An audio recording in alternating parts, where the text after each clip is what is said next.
পড়ে আছে। এখন বড় মামা এসে ঠাকুর দাদাকে উদ্ধার করলো, উঠে গেছে ঠাকুর দাদা। সাব্বাস মেজমার বড় মামাকে। বিপদে পড়ে গেলাম, অথচ দেখেন বিপদে পড়ে গেলাম, অথচ আমি এরকম বিপদে পড়ার জন্য এখানে থাকি নাই। এখন আমার লড়াই করে বাঁচতে হবে। যে ও বুঝাতে চায় আমাকে বাঁচাও, আমাকে ধরে নিয়ে গেছে আমার ভাইরে। তো এইবার গেরিলা বাহিনী যাচ্ছে, হানাদার বাহিনী, গেরিলা বাহিনী একবার ছুটে চলেছে। লড়াই শুরু হয়ে গেছে। দেখা যাক শেষ পর্যন্ত শত্রুদের হাত থেকে ওই দেখেন বাঁচিয়ে নিয়ে এসছে। যে তোরটা তোকে ফিরে দিলাম, যেহেতু আমাকে তুই নালিশ দিছিস। দেখেন কীভাবে বিপদে পড়ছিলাম। পুচকেটা পড়ে গেছে, পানি কাদায় আটকে গেছে। পুচকেটা কাদায় আটকে গেছে। এখন বড় মামা এসে পুচকেটাকে কাদা থেকে বাঁচাচ্ছে। কীভাবে কীভাবে আটকে গেছে। এখন এই যে এবার পুচকেটা উঠে গেল। এবার দৌড় দৌড় শুরু হয়ে গেছে। কারণ উপকার করে বড় মামি এটা আবার ধরতে চায়। মামা যেহেতু নাই, মামিরও ক্ষমতা কম না। পুচকেটা বাঁচানোর চাইতে সে এখন বিপদে পড়ে গেছে। এখন দৌড় ঝাঁপ লাভ শুরু হয়ে গেছে।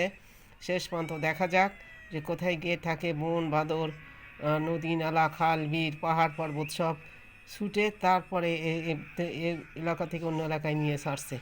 তারপরেও এ থামা শেষ নেই। পুচকে জিতবে আর মামি তা ছাড়বে না। তো তুই উপকার করে তার প্রতিদান দেখেন। সমস্ত ক্ষেত বন জঙ্গল, নদী, পাহাড় পর্বত সব কিছু এখন মামির আয়ত্তের মধ্যে। দেখা যাক এ যুদ্ধ কীভাবে চলে।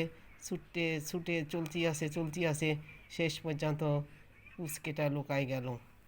এই যে আটকানোর দৃশ্যটা, এ কেমন বিপদ! আমি তো এরকম বিপদ চাইনি। আমার মাসি কেন আমাকে ধরে নিয়ে গেল? এটা কেমন? মাসি বাঁচাও, আমাকে বাঁচাও, আমাকে হেল্প করার কেউ থাকে কিনা দেখো। ডগ মামা এসে গেছে। এবার ডগের দৌরত্ব যে ধরে আনতে পারি কিনা। ছুটছে, যেহেতু বিপদ এসে গেছে, এখন বিপদ থেকে বাঁচতে হবে।